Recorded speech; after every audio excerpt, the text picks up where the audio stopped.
शहजाद चौधरी साहब, जब हम बात करें कि वर्ल्ड स्टेज पर एक पावर बैलेंस के अंदर हमें चेंज नज़र आ रहा है, मशरक़ वुस्ता है, यूरोप की बात करें, रूस की बात करें, ग्लोबल साउथ की बात करें, मिडल पावर्स के नए किरदारों में मुख्तलिफ हिस्से सामने आ रहे हैं। क्या ट्रंप इस सूरत हाल में जिस रिलायबिलिटी की बात कर रहे हैं या क्रेडिबिलिटी हर्ट के साथ ट्रंप गए, क्या कुछ मनवा सकते हैं? क्या कुछ दबाव ताइवान का नाम लेकर इस्तेमाल कर सकते हैं? क्या ईरान के मामले पर कुछ हल कर पाएंगे, या जस्ट अपने इंटरेस्ट के ऊपर, अमेरिका फर्स्ट के इंटरेस्ट के ऊपर फोकस रख के बात कर रहेंगे वहां पर? आयशा, अभी एक 1972 का जो रिचर्ड निक्सन का दौरा था चीन का, उसका जिक्र हुआ। और बिल्कुल जिसे कहते हैं कि मुनासिब तौर पे जिक्र हुआ। एक मुमासलत नजर आती है। उस वक्त वियतनाम की जंग चल रही थी अमेरिका की, जब निक्सन गए चीन। और उसमें अमेरिका को बहुत अच्छा नहीं कर रहा था 1972 में, तो बल्कि हनोई के अंदर टॉक्स चल रही थी और कोशिश की जा रही थी कि किसी तरीके से इस मामले को अब ठप किया जाए, क्योंकि अमेरिका को कोई आगे का रास्ता नजर नहीं आ रहा था। कमाल है कि आज के दिन में ईरान की वॉर एक पॉज में है, और आज ट्रंप जो है वो चीन का दौरा कर रहे हैं एक नए चीनी सदर के साथ। और किस किस्म का निक्सन को क्या कामयाबी मिली उन हालात के बावजूद, और ट्रंप को क्या कामयाबी मिल सकती है या मिल भी सकती है या नहीं मिल सकती, ये सवाल फिर से खड़ा हो रहा है। लेकिन कुछ ममासलत ऐसी नजर आती है जहां पर कि कम से कम ये दो प्रिंसिपल एक्टर्स जब मिलते हैं तो आपको एहसास होता है कि दुनिया के लेवल के जो मामला हैं वहां पे हलचल हो जाती है। अच्छा, अब सवाल ये पैदा हो रहा है, दुनिया आज जिस दोराहे पे खड़ी है, यानी ईरान वॉर के कॉन्टेक्स्ट में बात कर रहा हूं, या तो एक बहुत बड़ी जंग का आगाज हो सकता है। यानी जब ट्रंप वापस जाते हैं, ईरान का कैसे मामला होता है, कोई बातचीत क्या होती है, होती भी है या नहीं होती उसके ऊपर, और क्या लेके जाते हैं चीन से पैगाम ईरान के बारे में, या क्या पैगाम दिया जाता है, उससे कोई बड़ी जंग का आगाज हो सकता है, जो कि खुदा ना खास्ता अगर आलमी नहीं तो खत्ते की हद तक तो फैल सकती है। ये खतरा है। दूसरा ये है कि इसी मुलाकात के बाद एक ऐसा नतीजा भी निकले जो कि खित्ताई अमन और आलमी अमन के लिए बेहतरीन हो। अंदाजा लगाइए कि हम एक नए पुराने वर्ल्ड ऑर्डर को का एहतमाम की बात करते हैं और नए के आगाज की बात कर रहे हैं। तो उस नए के आगाज के कुछ खतूत जो हैं वो फाइनलाइज किए जाएंगे, कदो हाल कुछ तयन मुतयन किए जाएंगे। जब तक अगर ये चीजें नहीं होती तो फिर इसका मतलब है कि जो गेन्स हम करना चाह रहे थे वो हम नहीं कर पाए। एक चीज और याद रखें, ईरान के अंदर ये दो बड़ी, इस वक्त दुनिया की सबसे बड़ी कुव्वतें, अमेरिका और चीन। अमेरिका वहां पे मौजूद होके ईरान के इलाके में, हमारे खत्ते में बेअसर रहा, और चीन वहां पे गैर हाजिर होके बेअसर रहा। वेरी वेल ये दोनों ही चीजें बहुत अहम है सोचने। ये दोनों अपनी अपनी जिम्मेदारियों से ओहदा बरा नहीं हो पाए ईरान के मामले में फिलहाल अब तक। और एक ऐसी जंग जो कि अब गालिबन अपने तीसरे चौथे महीने में जा रही है, तो इस तरीके से और खित्ते को जिस नज़ा के आलम में छोड़ा हुआ है वो सब हमारे सामने है। अब देखिए इनके क्या मसाइल हैं। इनके मसाइल तो आपने बिल्कुल वाज़ेह कर दिए कि ट्रेड, टैरिफ, ताइवान, टेक्नोलॉजी, यही चीजें हैं जो इनकी जिम्मेदार अपने मसाइल हैं। इनके ऊपर तो ये बातचीत कर लेंगे और करते रहेंगे, बल्कि उसका जो अलामिया होता है वो पहले से तैयार हो चुका होता है, और दोनों सदूर ने उसका अप्रूवल भी दे दिया होता है। जो छोटी मोटी की एक आध बात होगी वो उसमें वहां बैठ के आपस में मुलाकात कर लेते हैं, वरना ये अलामिये पहले से तैयार हो चुके होते हैं। यानी एग्रीमेंट इन चार चीजों पे कहीं ना कहीं पे ऑलरेडी होगा, मौजूद होगा, जो कि एक अच्छा साइन है। दो दुनिया की बड़ी ताकतें मिलकर चल रही हैं। हमारे मसाइल क्या है?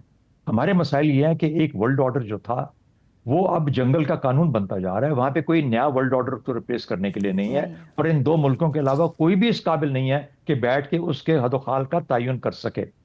हमारा मसला क्या है? हमारा मसला यह है कि आज पानियों के ऊपर मुल्क अपना अपना कंट्रोल और अपना अपना क्या कहते हैं कब्जा जमाने की कोशिश कर रहा है जी। और उसके बारे में जो इंटरनेशनल जो जो जो कम्युनिटी है बहुत परेशान है कि अगर ऐसा हो गया, हर जगह पे ऐसा होना शुरू हो गया, तो हम क्या करेंगे? हमारा मसला क्या है कि ईरान अगर न्यूक्लियर चला जाता है तो फिर न्यूक्लियर कहां कहां पे हम किस किस को रोकेंगे? और क्या वो जो बड़े इंटरनेशनल कॉवेनेंट्स हैं जो कि इसको गाइड करते हैं, वो अपने तौर पे आज भी मौजूद हैं और उनके ऊपर अमल हो रहा है कि नहीं हो रहा? हमारा मसला ये है कि एक मिनट मुझे बात कर लेने दीजिए मुकम्मल। अक़वाम मुत्तहिदा का जो रोल है, अक़वाम मुत्तहिदा वो अपने रोल अपने तौर पे वो अपना रोल अदा कर पाएगी या नहीं कर पाएगी, और नया वर्ल्ड ऑर्डर को उसको रिप्लेस कर पाएगा कर नहीं? अगर ये तीन चार चीजें, इसके ऊपर एआई का आपने जिक्र किया, आर्टिफिशियल इंटेलिजेंस बहुत ही अहम, क्लाइमेट के ऊपर जिक्र किया आपने, तो जब तक इन चीजों पे कोई ये दो मुल्क बैठ के और नए वर्ल्ड ऑर्डर के बारे में बात नहीं करते, न्यूक्लियर और पानियों के ऊपर कंट्रोल और कब्जों की बात नहीं करते, मेरा ख्याल है मैं इसको कोई बहुत कामयाब बात नहीं कहूंगा। ये अपनी हद तक एक रस्मी मुलाकात या दो बड़े मुल्कों की मुलाकात होगी, एक मौजूद होके और एक गैर हाजिर होके, हमारे इन मुश्किल वक्तों के अंदर अपनी बेअसरी छोड़ के जाएं। दुरुस्त हो गया। तो रजा रूमी साहब ये फरमाइएगा कि अमेरिका में इस दौरे को कितनी अहमियत दी जा रही है, क्या फोर्स ही किया जा रहा है, कुछ निकाला जा सकेगा? क्योंकि ट्रंप ने तो आके मुलाकात को दोस्ताना और तामीरी कह दिया है और चाइना ने सामने से कहा है कि मेक अमेरिका ग्रेट अगेन अब चाइना के साथ चलने में और उसमें ही मुमकिन हो पाएगा। आपको क्या लगता है कि ट्रंप की अप्रोच अमेरिका फर्स्ट रहेगी, चाइना को समझ पाए होंगे? Thank you Ayesha. ये दौरा बहुत अहम है प्रेसिडेंट ट्रंप के लिए भी और अमेरिका के लिए भी, और उसकी कई वजूहात है। सबसे अव्वल जो मसला इस वक्त दरपेश है अमेरिका को, वो चीन ने जो रेयर अर्थ मिनरल्स की एक्सपोर्ट है उसको कम कर दिया हुआ है, और वो ज़रूरत है अमेरिका को नए हथियार बनाने के लिए। ईरान की जंग में उसका जो हथियारों का स्टॉक है वो बहुत हद तक गिर गया है, और उसके अलावा भी टेक्नोलॉजी के जो मुख्तलिफ प्रोडक्ट्स हैं उसमें भी उन रेयर अर्थ मिनरल्स का इस्तेमाल होता है।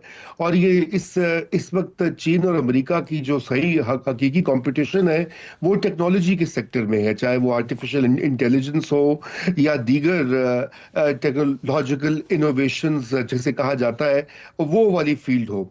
तो ये एक सबसे अहम मौजू ज़ेरे बहस आएगा और उम्मीद है कि इसके ऊपर कोई समझौता भी हो जाएगा। चीन का ये मुतालबा है कि जो पहले ट्रंप ने बेतहाशा टैरिफ्स लगाए थे और चीनी मसनूआत के ऊपर, फिर चीन ने जवाबी उसके ऊपर लगाए थे और फिर उसके बाद उन्होंने दोनों ने कम किए, उसको भी कुछ सेटल किया जाए और कुछ लोग की बुनियाद के ऊपर जो माशी ताल्लुकात है अमेरिका के चीन के साथ उनमें बेहतरी लाई जाए। और ईरान की जंग जो है वो भी इनके दरमियान यकीनन इस वक्त ज़ाहिर बहस आएगी, क्योंकि दोनों ममालिक ये चाहते हैं कि आबनाए हुर्मुज़ जो है वो खुली रहे, और दोनों ममालिक के इंटरेस्ट में है कि जो तेल की कीमतें हैं वो स्टेबल रहें, नीचे आ जाएं इस लेवल के ऊपर। और चीन को तो सप्लाई भी चाहिए मजीद, क्योंकि चीन की जैसे अभी जिक्र भी किया गया कि वेनेजुएला के बाद ईरान से जो चीन की तेल की सप्लाई आ रही थी वो उसमें बहुत बड़ी रुकावट आ चुकी है अमेरिका की पॉलिसियों की वजह से।